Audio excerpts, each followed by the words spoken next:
Тешки метали и загадување на крива река има, но во какви размери и кој е загадувачот ќе се утврдува со вештачење за време на истражната постапка во Кумановското обвинителство. Државниот инспекторат за животна средина не ги споделува резултатите од нивните анализи, ниту пак на кој ден се земени после пукнувањето на цевката во рудникот Ораница поради предистражната постапка, но потврдуваат дека не се на денот на еколошкиот инцидент. Загадување има, значи се излеало јамска вода, но во какви размери е загадувањето и дали е за кривична одговорност, не можеме ние некој пред време да преудицираме и да правиме еколошка катастрофа, екоцид, пред да се покаже нешто. Ви реков и претходно и во самиот прес нагласив.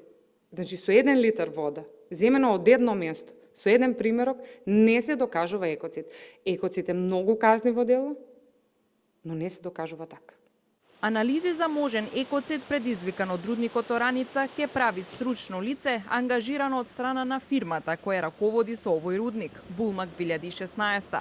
Додека пак за инспекторите кои биле присутни додека Булмак ги земале мострите на денот на излевањето на јамската вода, директорката Гиновска поднела барање до ДКСК за потенцијален судир на интереси, бидејќи едниот бил поранешен вработен во компанијата, како и сопругата на вториот присутен инспектор. Вештачењето е задолжено да го направи независно стручно лице.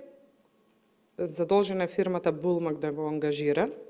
На 24.3. имаат решение од страна на Државниот инспекторат да ангажираат. Во тоа вештачење ќе се види какви биле последиците врз почвата, водата, живиот свет и сите медиуми на животната средина. Доколку има зголемување, секако дека ќе биде поднесена кривична пријава до правниот субјект. Директорката Гиновска размислува за кривична пријава кон градоначалникот на Крива Паланка за предизвикување паника, бидејќи според нивните анализи измереното количество на цијаниди во Крива река е помалку од 2 микрограми, спротивно на анализите од општината кои покажуваат неколку стотици пати над дозволеното.